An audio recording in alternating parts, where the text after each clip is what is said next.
बेहाल कुछ कह जाना हो,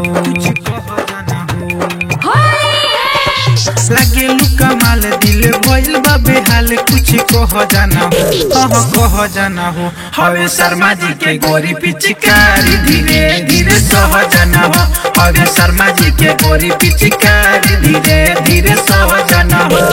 देहिया पर हमारा तू भर लोटा रंगावा उदह दोना हो, हवे शर्मा जी के गोरी पिचकारी धीरे धीरे सह जाना हो, हवे शर्मा जी के गोरी पिचकारी धीरे धीरे सह जाना हो।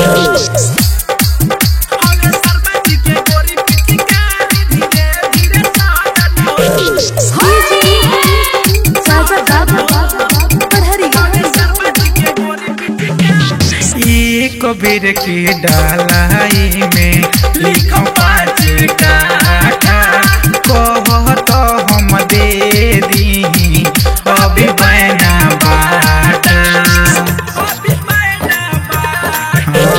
एक बेर के डालाई में लिखो 5 काठा, कह तो हम दे दी अभी बैना बाटा।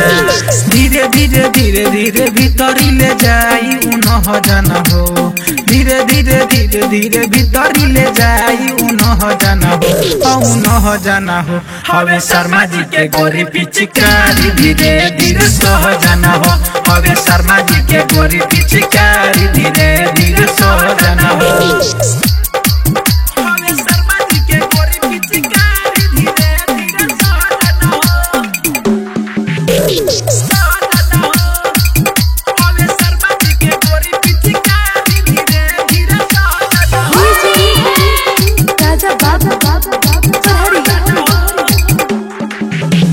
मोतीलाल मतलबी सुनो दलिया आगे पीछा, संदीप मुकेश गुडू के तू पूरा कइलो इच्छा।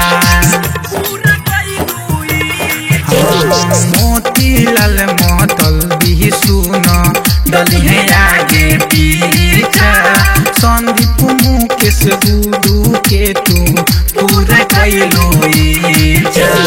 तन मन धन दे हम एको बेरी हो खाली कह दन हो, तन मन धन दे हम एको बेरी हो खाली कह दन हो, कह दन हो। हवे शर्मा जी के गोरी पिचकारी धीरे धीरे सह जाना हो, हवे शर्मा जी के गोरी पिचकारी धीरे धीरे सह जाना हो।